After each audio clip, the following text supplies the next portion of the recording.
welcome to all of you and my dear students too. As you know, time is a created things. To say I don't have time is to say I don't want to. Means समय ही पूरा सृजन करता होता है. यदि आपने ये सोच लिया कि मेरे पास टाइम नहीं है, मैं इसे तो आप इसे करना नहीं चाहते या मैं इसे नहीं करना चाहती. So always do it. आप ये कहें कि मैं इसे हमें इसे करना है और ऑलवेज आप करने का प्रयास करें. इसी कोर्स के साथ हम चलते हैं आगे. आपको हम बता रहे थे kinds of noun.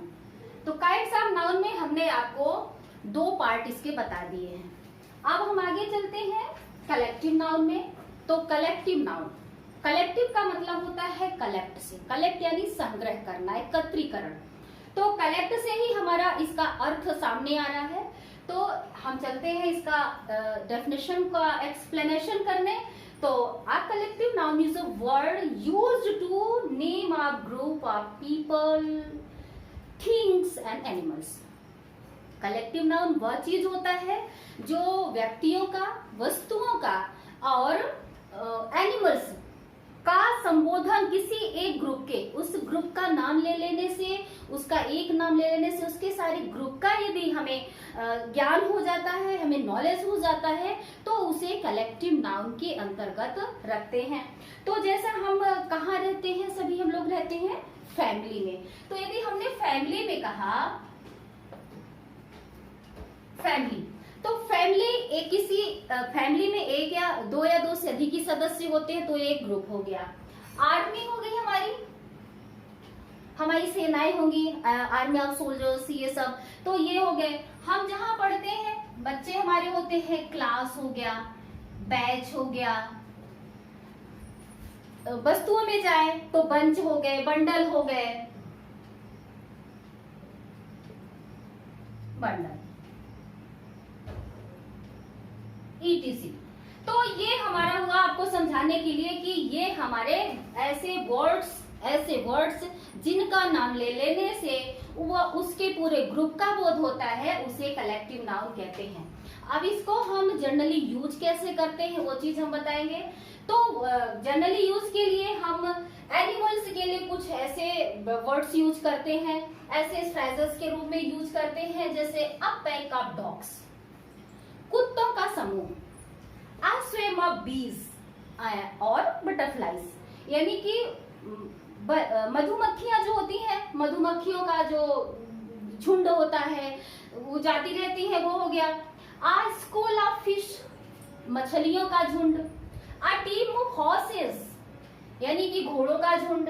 a troop of monkeys, monkey का. तो ये हमारा एनिमल्स के रूप में इतने ETC बहुत सारे इसके 100 के लगभग इनके यूजेस दिए जाते हैं. वो किसी नेक्स्ट वीडियोस में हम आपको बता देंगे. अभी आपको सिर्फ एक एग्जांपल के तहत बताया जा रहा है जिसे आप समझते चलेंगे. पीपल के रूप में an army of soldiers, an army of soldiers यानी कि जो हमारे सोल्जर्स होते हैं, हमारे सिपाही होते हैं, उनको किस तरह से हम यूज करते हैं उस प्रकार से ये लिखा गया, an army of soldiers. A baby of girls, a baby of girls, लड़कियों का झुंड, लड़कियों का झुंड. ये पीपल के रूप में आपका यूज किया गया. एंड थिंग्स के रूप में एक्वा एरोस, एरोस जानते हैं आप, पीछे अर्जुन धनुष बाण में अर्जुन लोग ये सब यूज किया करते थे. तो एक्वा एरोस आजकल भी आर्चरी में इसका यूज बहुत किया जाता है, बच्चे कंपटीशन में भी भाग लेते हैं. बेल ऑफ कॉटन, कॉटन का जो पोनी बनाया जाता है उसका बेल ऑफ कॉटन हो गया. अ डेक ऑफ कार्ड्स, आप ताश के पत्ते, कार्ड के पत्ते जो खेलते हैं तो उसके समूह को डेक ऑफ कार्ड्स कहा जाता है. A set of tools, tools भी अ सेट ऑफ टूल्स के रूप में जो हमारे ये टूल्स होते हैं उन्हें बनाया जाता है, इसके रूप में इसका यूज किया जाता है. आपको हम एक पिछले वीडियो में क्वेश्चन दिए थे. उस क्वेश्चन को हमने कहा था कि हमारा वीडियो लास्ट तक देखें, वो क्वेश्चन आपसे पूछा जाएगा और उसका आंसर आपको कमेंट्स बॉक्स में देना है. तो जनरली 2-4 लोगों ने ही दिया है उसका आंसर, यानी कि आप लोग वीडियो देखते नहीं हैं. इतनी मेहनत से कुछ भी हम यदि बताते हैं और बनाते वीडियोस बनाते हैं तो सिर्फ आपके लिए.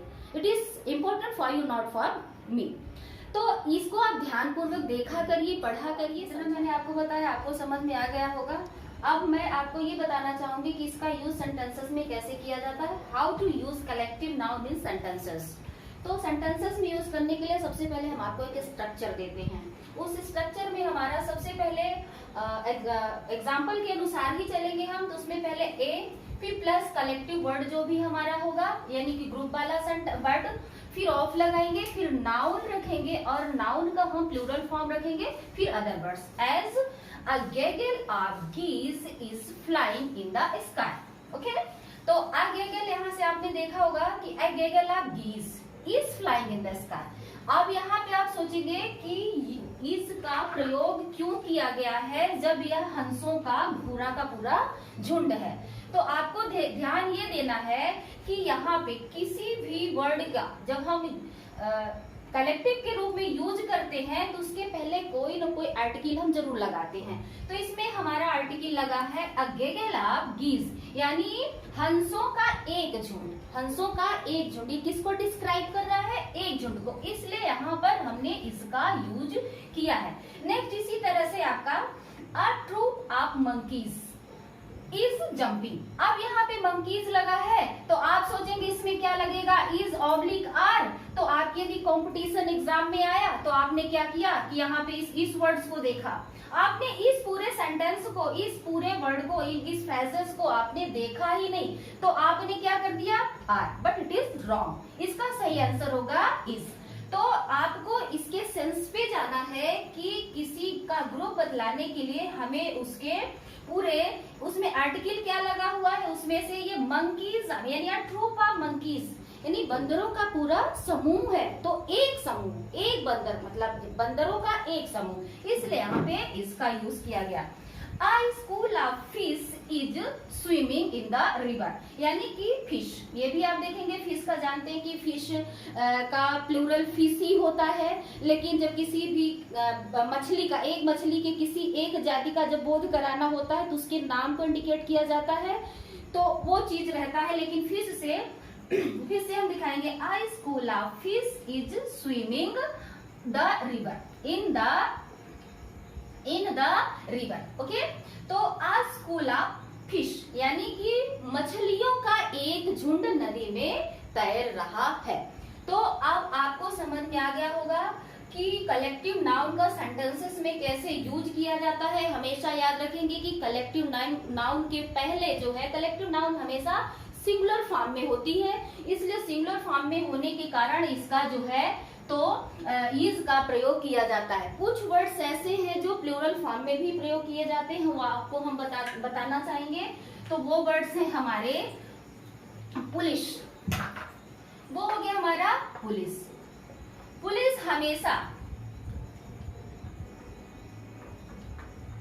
हमेशा जो है तो प्लूरल में आती है। तो यदि हम इसका सेंटेंस बनाएंगे तो पुलिस आर कमिंग। यदि एक पुलिस के लिए हम बताना चाहेंगे तो वहां पे हमें लगाएंगे पुलिसमैन। इसी तरह से हमारा पीपल है, पीपल भी हमारा इसके साथ में हम पीपल आर गेदर्ड हियर। अब आशा करते हैं आपको समझ में आ गया होगा। हम आपसे एक क्वेश्चन शुरू किए थे, उस क्वेश्चन को हम आपसे पूछते हैं और उस क्वेश्चन का जवाब आपको कमेंट बॉक्स में देना है। तो आप जल्दी से पेन कॉपी उठा लीजिए और उस क्वेश्चन को लिखना आप शुरू करिए। आ हेड ऑफ काउज, यहाँ पे आपको भरना है ग्रेजिंग इन दी फील्ड।